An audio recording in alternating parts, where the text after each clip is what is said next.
Los alemanes lo llamaron Mini Stalingrado, no como una metáfora, sino como una descripción precisa de lo que estaba ocurriendo dentro de un pequeño pueblo ferroviario ruso en las primeras 2 semanas de julio de 1943. Los hombres luchaban por las habitaciones de una estación de tren con herramientas de zapa. Zapadores soviéticos se arrastraban entre los escombros a gatas para llegar a vehículos blindados de 65 toneladas que ningún cañón antitanque podía destruir, subiéndose al casco a plena vista de la infantería alemana, colocando cargas explosivas directamente contra la cubierta del motor, porque esa era la única manera de destruirlos. Las tripulaciones alemanas dentro de esos vehículos, selladas y sin poder ver qué había encima de ellos, incapaces de bajar lo suficiente el cañón principal para atacar a los hombres que estaban junto a sus propias orugas, disparaban sus armas personales a través de las mirillas contra siluetas que se movían entre el polvo a 3 metros de distancia. En la propia estación de tren, la línea del frente pasaba por el medio del edificio. Hombres de ambos bandos usaban las mismas paredes como cobertura desde las mismas direcciones. Las posiciones cambiaban de manos no una vez al día, sino varias veces en una sola tarde. Se llamó a una batería soviética de obuses de 203 milímetros para destruir un solo vehículo blindado a quemarropa porque nada más disponible podía destruirlo. 10 tanques Tiger fueron destruidos alrededor de un solo pueblo en un solo enfrentamiento durante la tarde.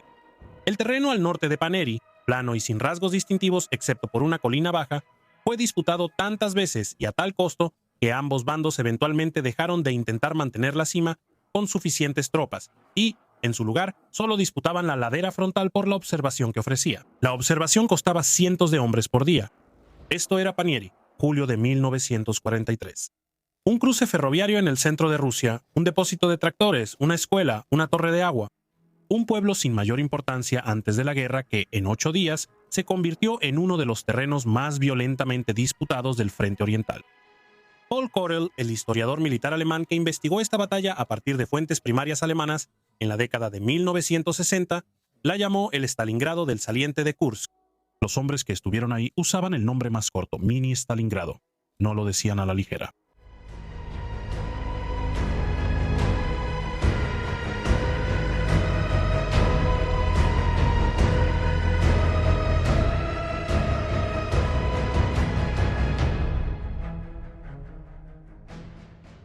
Para entender cómo un cruce ferroviario se convirtió en esto, tienes que entender qué intentaba hacer el 9º ejército alemán, qué arma llevó para lograrlo y por qué. Esa arma, el vehículo blindado más poderoso del frente oriental, en julio de 1943, fue destruida al final.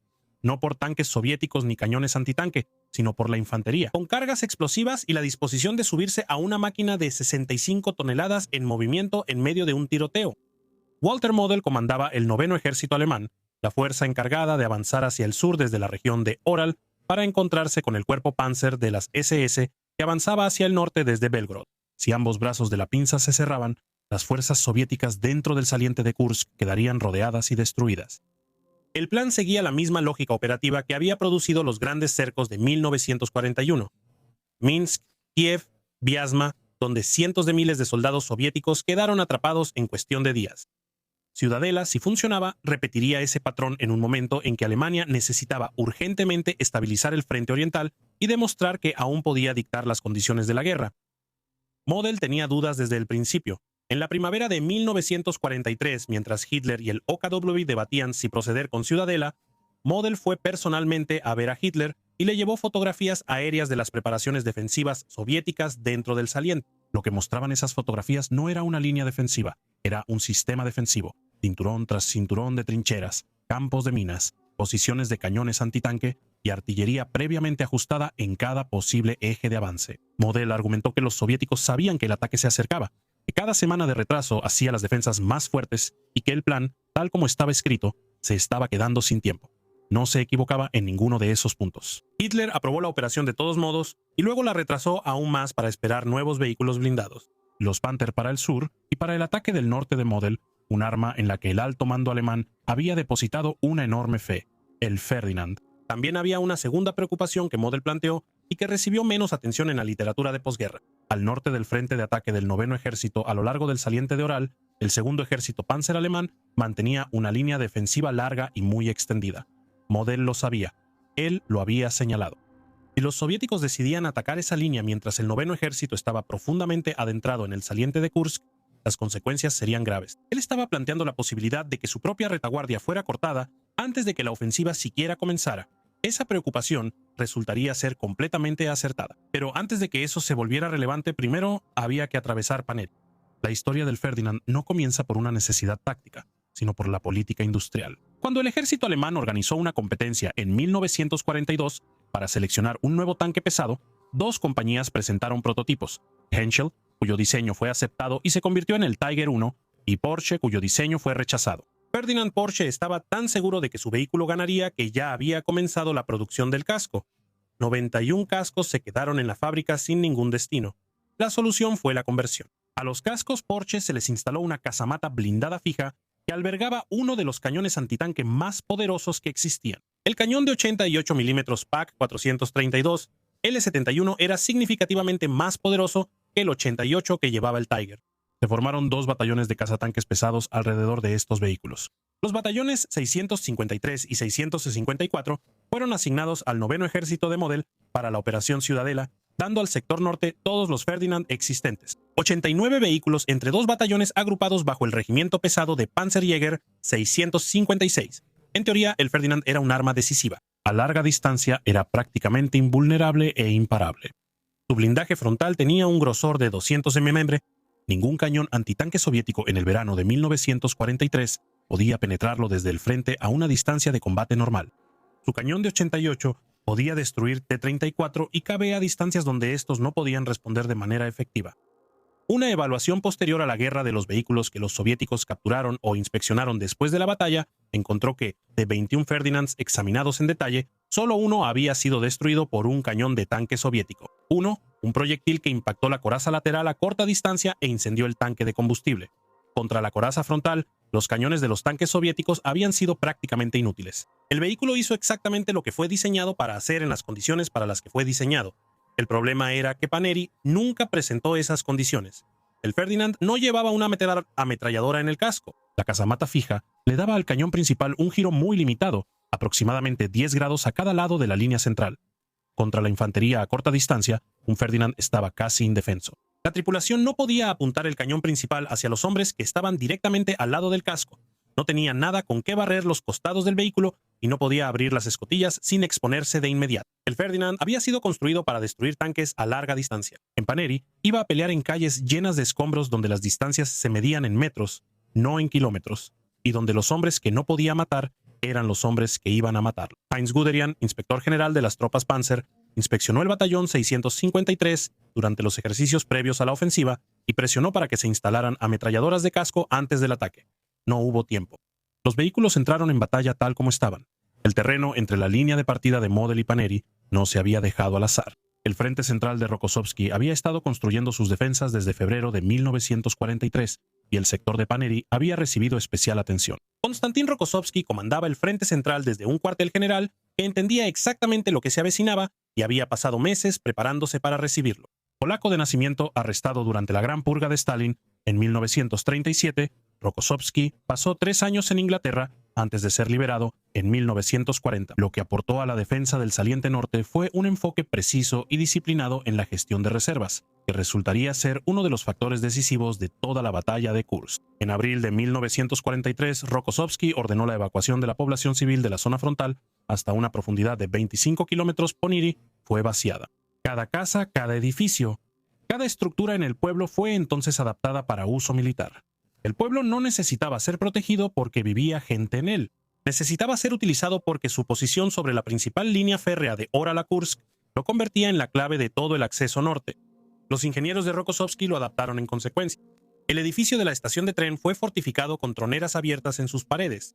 La MTS, la estación de tractores y maquinaria, un gran depósito de maquinaria agrícola en el extremo norte del pueblo, fue convertida en un punto fuerte blindado con cañones antitanque colocados para cubrir todas las rutas de acceso.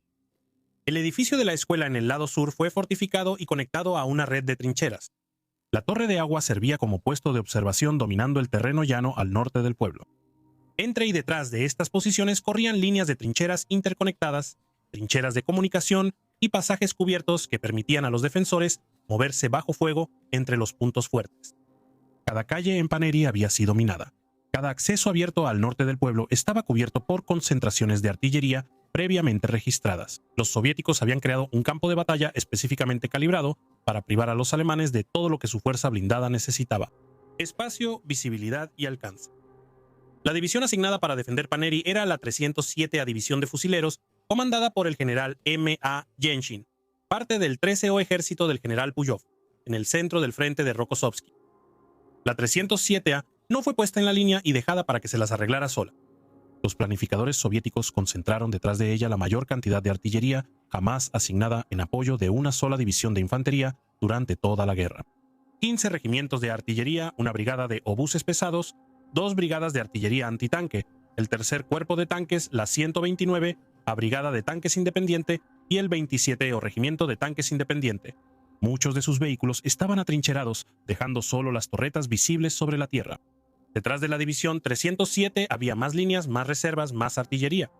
Cuando el 9º Ejército alemán atacó el sector de Yenshin, no estaba atacando a una división de infantería, estaba atacando a una división de infantería respaldada por una fortaleza de armas combinadas que Rokossovski había pasado meses construyendo específicamente para detener lo que se avecinaba. El ataque alemán comenzó en las primeras horas del 5 de julio. El 41º Cuerpo Panzer, comandado por el general Joseph Happ, fue asignado al sector que contenía Paneri. Su tarea era avanzar a lo largo de la línea ferroviaria Orel-Kursk y penetrar en las alturas donde se encontraba Paneri, y avanzar hacia el sur en dirección a Kursk.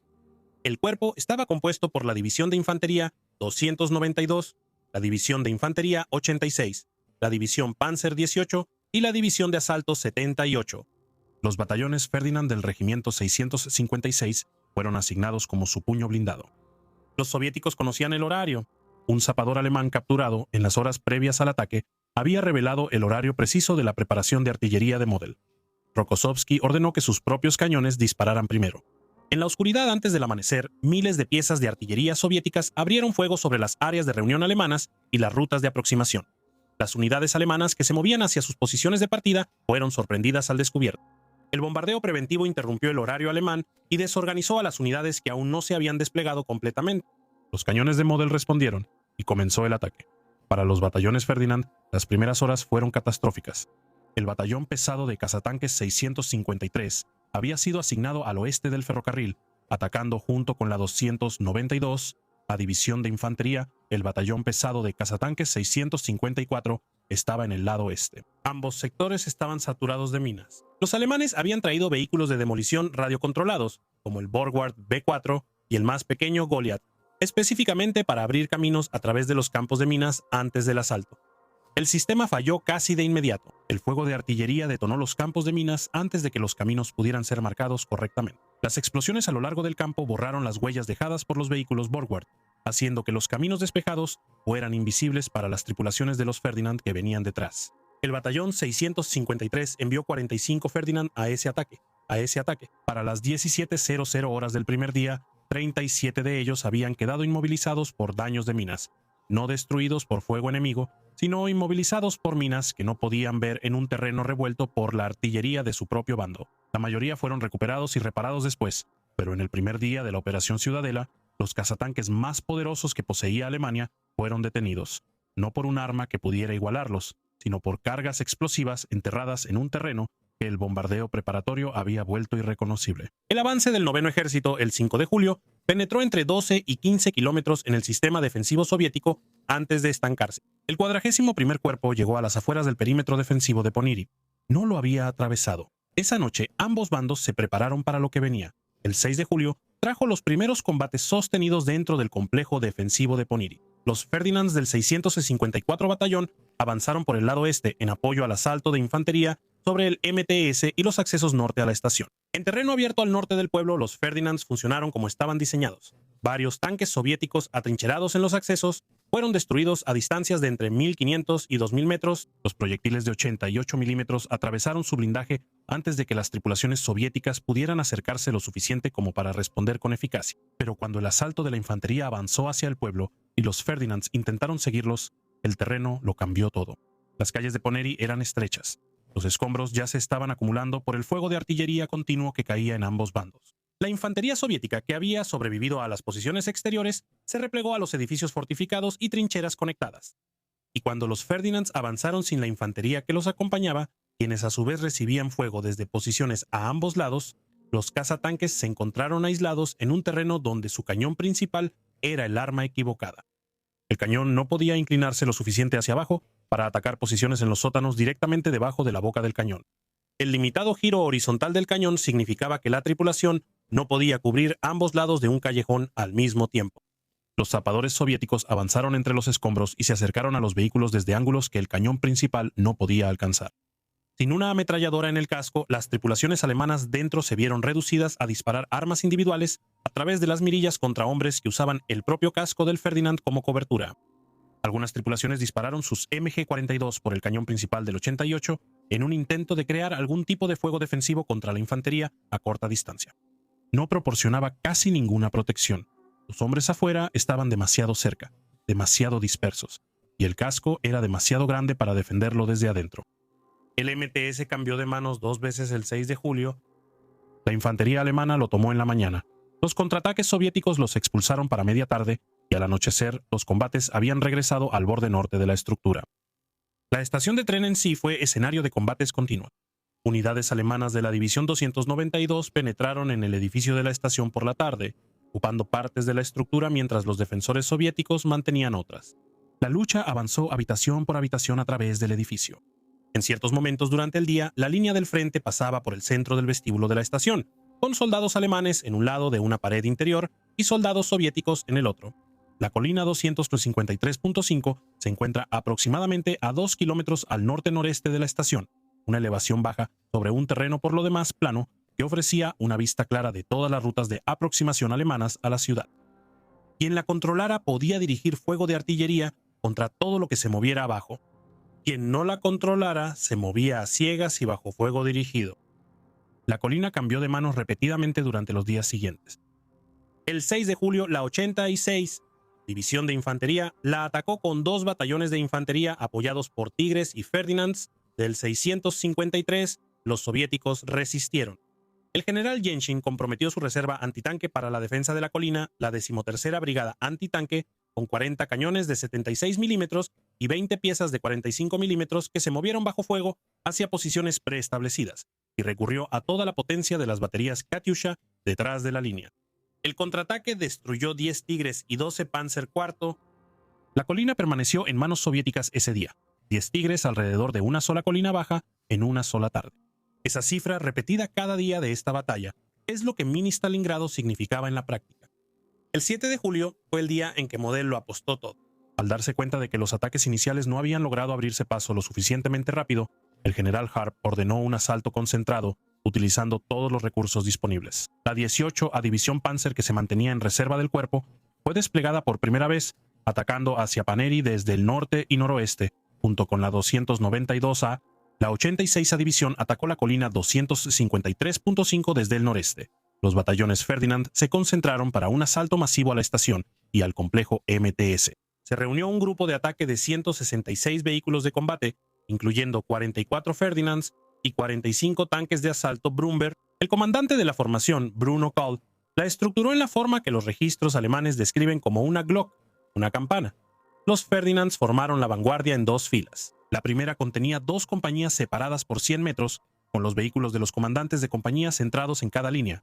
La segunda fila tenía a la tercera compañía con intervalos de 120 a 150 metros. Se colocaron banderas de señales en la antena de cada Ferdinand en caso de que fallara la radio.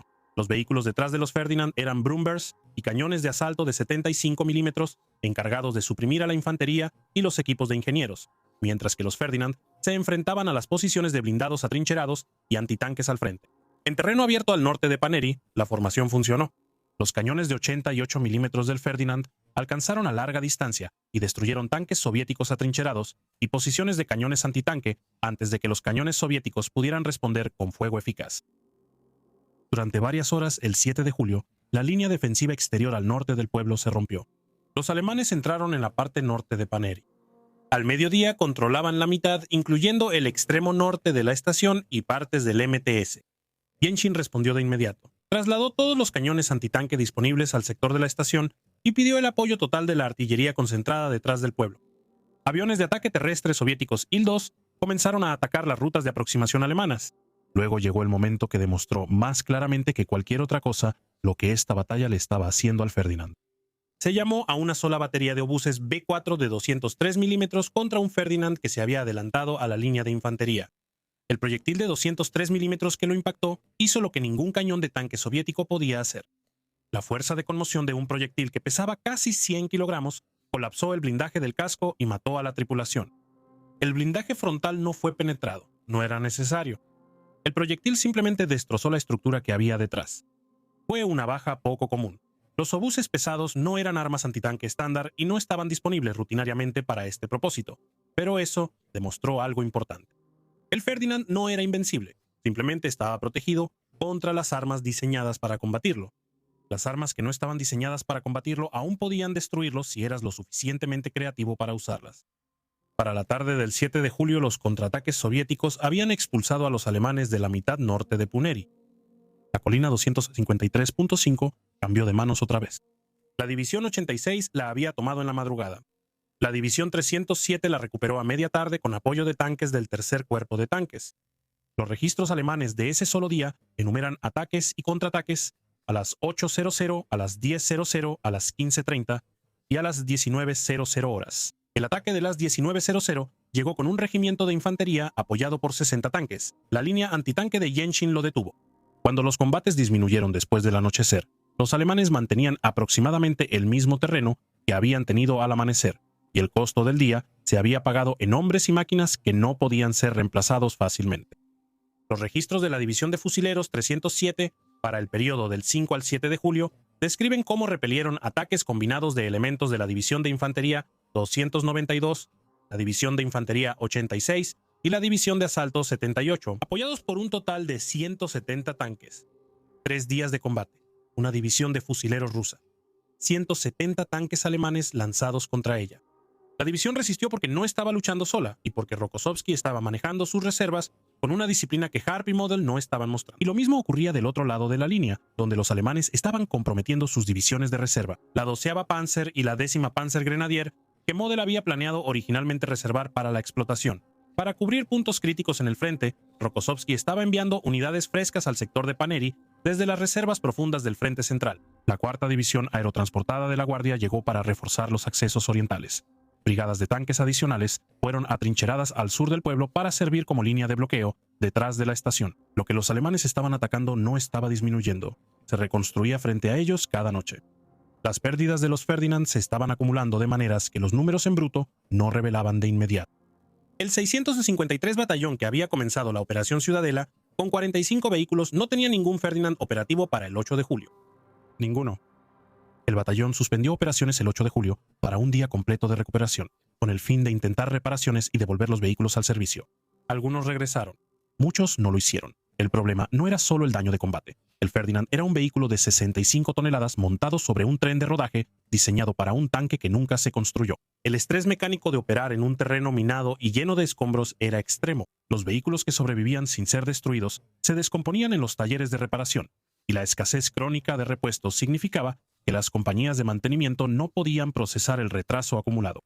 En cualquier día durante los combates en Paneri, el número de Ferdinands disponibles para el combate no llegaba a 10. Mientras tanto, los combates en sí mismos iban entrando en un ritmo que desgastaba sistemáticamente a ambos bandos.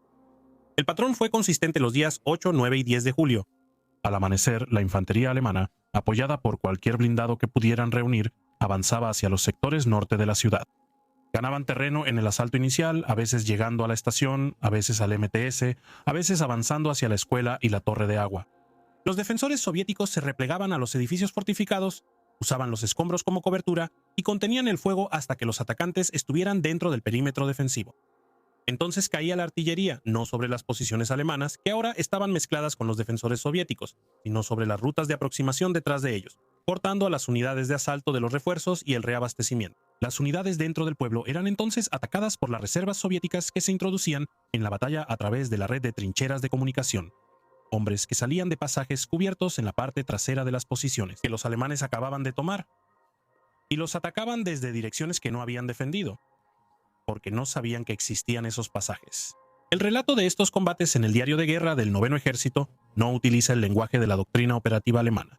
describe algo sin precedentes en la experiencia del ejército. La frase que aparece en el diario es precisa y vale la pena citarla directamente. Un nuevo tipo de batalla de desgaste móvil. La frase es significativa porque el pensamiento operacional alemán no tenía una categoría para ello. Bewegungskrieg, guerra de movimiento, era el marco que los comandantes alemanes entendían. Velocidad de decisión, penetración, explotación, colapso de la cohesión. Lo que Puneri estaba produciendo era lo opuesto a cada uno de esos principios. La penetración ocurría y era sellada de inmediato. La velocidad producía aislamiento. La cohesión del lado alemán era la que se estaba colapsando, no la del lado soviético. El 9 de julio, Harp ordenó la mayor concentración blindada individual de toda la batalla del norte para un último intento de abrirse paso por completo a través de Puneri. Los Ferdinands restantes del 654 Batallón se agruparon con los Tigres del 505 Batallón de tanques pesados y los cañones de asalto Brumberg del 216 Batallón para un asalto coordinado al complejo de la estación desde múltiples direcciones simultáneamente. El ataque logró una penetración inicial en varias partes del pueblo. Para la tarde del 9 de julio, los alemanes habían asegurado la mayor parte de la mitad norte de Puneri y estaban combatiendo a menos de 100 metros de la torre de agua. Fue la penetración más profunda de toda la batalla. Jensen pidió apoyo de todo tipo. La artillería concentrada detrás del pueblo disparó sin cesar. Las baterías de Katyusha de la Segunda Brigada de Morteros de la Guardia lanzaron cohetes sobre las rutas de aproximación alemanas en andanadas continuas. Las tripulaciones soviéticas de cañones antitanque, que habían sido posicionadas en los edificios a ambos lados de la penetración alemana, abrieron fuego desde los flancos a distancias en las que era imposible fallar. Las tripulaciones de los Ferdinand que habían avanzado se encontraron en la misma situación que todos los días anteriores, inmóviles en un terreno estrecho, incapaces de usar su armamento principal contra la infantería que se les acercaba por tres lados, esperando a los zapadores que podían escuchar sobre el casco encima de ellos y a los que no podían alcanzar. Al final del 9 de julio, el informe de situación del 653 Batallón al cuartel general del Segundo Ejército Panzer fue directo. El batallón tenía 54 Ferdinand en sus registros. 25 estaban operativos, los 29 restantes estaban en varios estados de reparación, daño o falla mecánica. El comandante del batallón, el mayor Heinrich Steinbach, informó que los vehículos operativos estaban en las últimas.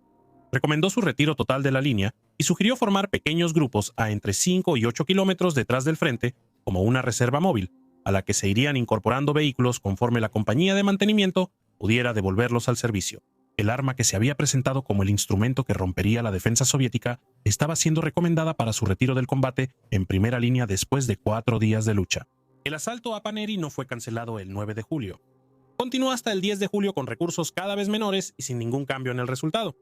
La colina 253.5 fue tomada y retomada nuevamente. El edificio de la estación fue disputado nuevamente. El MTS cambió de manos otra vez. Las cifras en los informes divisionales contaban la historia que los mapas no podían transmitir adecuadamente. Las compañías de fusileros alemanas que habían entrado en Ciudadela con 100 hombres ahora contaban con 20 o 30. Los oficiales que los habían dirigido en los primeros ataques estaban desproporcionadamente entre los muertos debido al tipo de combate que Puneri requería. De cuarto en cuarto, de trinchera en trinchera, de edificio en edificio, se requerían oficiales al frente. Los soldados experimentados que sabían cómo pelear en terreno cerrado, que habían estado haciendo esto desde 1941, eran los que se estaban agotando. Los reemplazos en las áreas traseras de la división no llegaban a las compañías en la línea con la suficiente rapidez, porque ningún sistema movía a los hombres hacia adelante de manera adecuada bajo condiciones de combate continuo. En el lado soviético, las pérdidas también fueron graves. Los múltiples regimientos de la División de Fusileros 307 se redujeron a grupos de combate para el 10 de julio.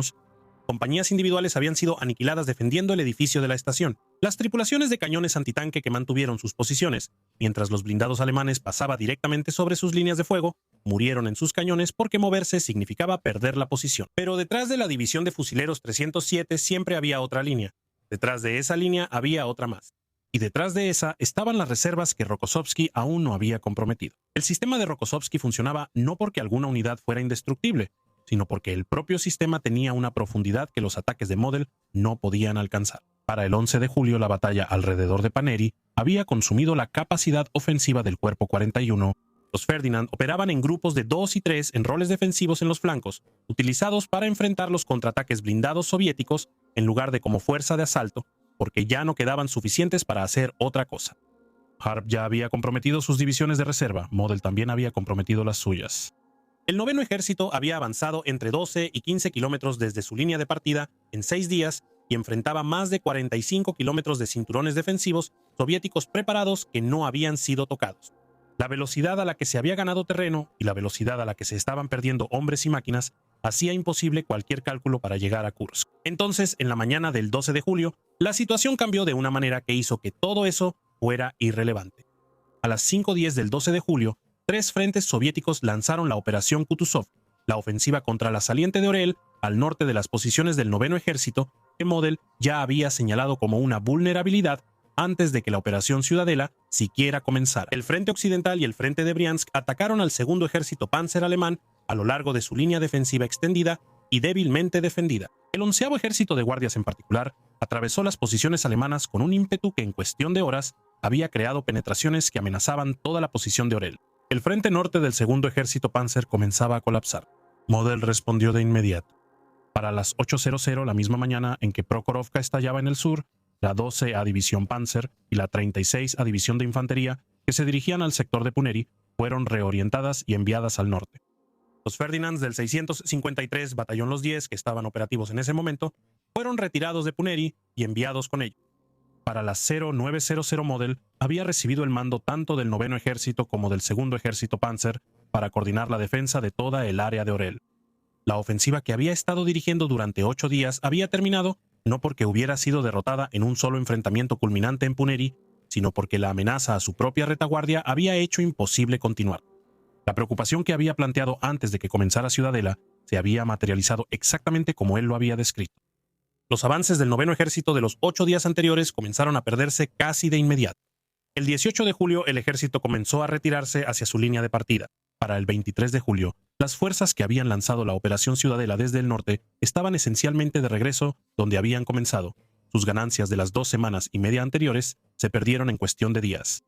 La Operación Kutuzov continuó durante otro mes, colapsando finalmente toda la saliente de Oral y matando o hiriendo a 86.000 soldados alemanes en el proceso. Los Ferdinands, que habían sido enviados al norte para ayudar a defenderse contra Kutuzov, descubrieron que, en el papel defensivo en el que ahora estaban siendo utilizados, Steinbach tenía razón sobre su valor.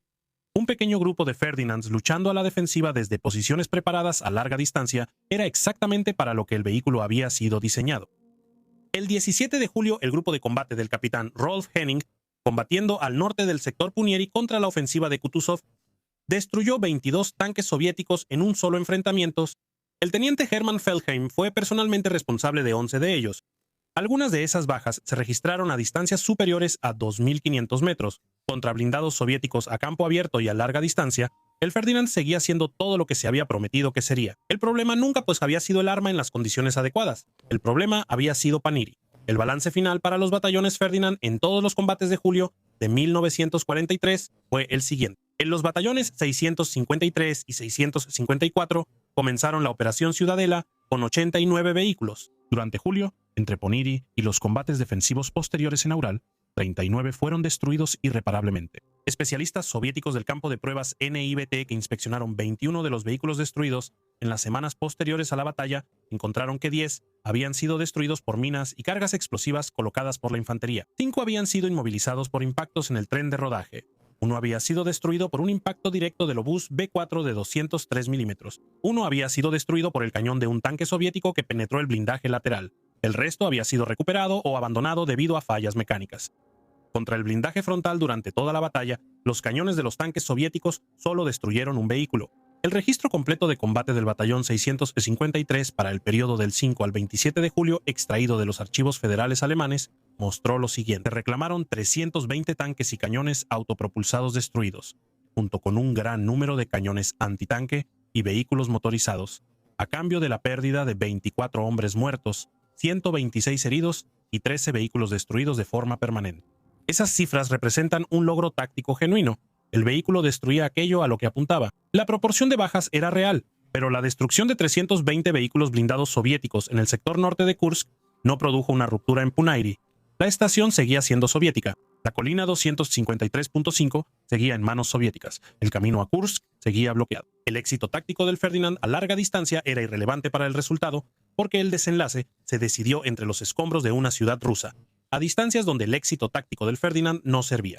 El 654 batallón entregó sus vehículos restantes al batallón 653 al final de agosto y partió hacia Alemania para reequiparse con tanques Panther. Los Ferdinand sobrevivientes fueron reconstruidos durante el invierno de 1943, finalmente instalándoles ametralladoras en el casco, la modificación que Guderian había solicitado antes de la Operación Ciudadela y para la cual le habían dicho que no había tiempo. Rediseñados como Elephant, 11 de ellos fueron enviados a Italia, donde la primera compañía del 653 Batallón luchó en Anzio a principios de 1944. La mayoría finalmente fue abandonada o destruida a medida que la campaña italiana se reducía.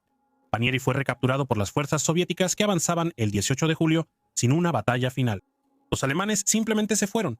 La 307 División de Fusileros, o lo que quedaba de ella, los observó retirarse. La división de Jensin había mantenido la ciudad durante 8 días de ataques continuos por parte de varias divisiones alemanas, apoyadas por todo el inventario de los cazatanques más poderosos que Alemania había construido. Lo había logrado porque Rokossovski había construido un sistema a su alrededor que los alemanes no podían romper, sin importar cuánta fuerza aplicaran en un solo punto. Cada penetración era sellada. Cada ruptura era contraatacada. Cada día la fuerza de asalto alemana era más pequeña que el día anterior. Cada noche, la defensa soviética se reponía. La entrada en el diario de guerra del Noveno Ejército, que cerraba la fase de Panieri de la batalla, describía los combates en un pasaje que servía como un resumen involuntario de lo que la batalla había demostrado. El sistema defensivo soviético, señalaba, había demostrado ser capaz de absorber toda la fuerza de un ataque de varias divisiones alemanas simultáneamente y restaurar su integridad más rápido de lo que la fuerza atacante podía explotar cualquier éxito local. La implicación de esa observación y que el enfoque táctico que había ganado todas las campañas alemanas importantes desde 1939 ya no funcionaba contra un enemigo que había aprendido a construir defensas diseñadas específicamente para derrotarlo se dejaba a interpretación del lector. Model lo dedujo. En su evaluación del fracaso de la Pinza Norte fue directo. La ofensiva se había llevado a cabo contra un sistema defensivo que había sido construido con conocimiento específico de los métodos alemanes y con preparación específica para derrotarlo. Las demoras impuestas por Hitler mientras esperaba nuevo equipo le habían dado a los soviéticos el tiempo para construir lo que ahora estaba describiendo. Lo había dicho antes de la ofensiva, lo estaba diciendo de nuevo después. En los años posteriores a la batalla, Puneri fue reconstruida. La estación de tren fue reconstruida en su sitio original. La escuela fue reconstruida en el terreno donde se había combatido cuarto por cuarto en su predecesora fortificada.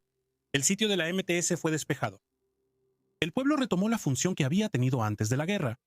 Un punto de distribución para las granjas colectivas de la zona. Una parada en el ferrocarril entre Orel y Kursk, un lugar por el que la gente pasaba sin razón particular para detenerse. La cota 253.5 todavía se encuentra al norte del pueblo, la misma elevación baja sobre el mismo terreno plano. Desde lejos apenas se percibe como una elevación. Ni la mirarías 2 veces al pasar en auto. No hay nada en ella que sugiera que justificara las bajas que ambos bandos pagaron por mantenerlo durante 8 días en julio de 1943. Los alemanes lo atacaron y lo tomaron, y lo perdieron, y lo tomaron de nuevo y lo volvieron a perder. Y para cuando terminó la batalla, seguía en manos soviéticas y le había costado a la fuerza atacante más de lo que valía según cualquier cálculo, excepto el único que importaba. Que mantenerlo significaba que los alemanes no podían ver los accesos a Poniry sin ser vistos primero, y eso significaba que el camino a Kursk seguía cerrado.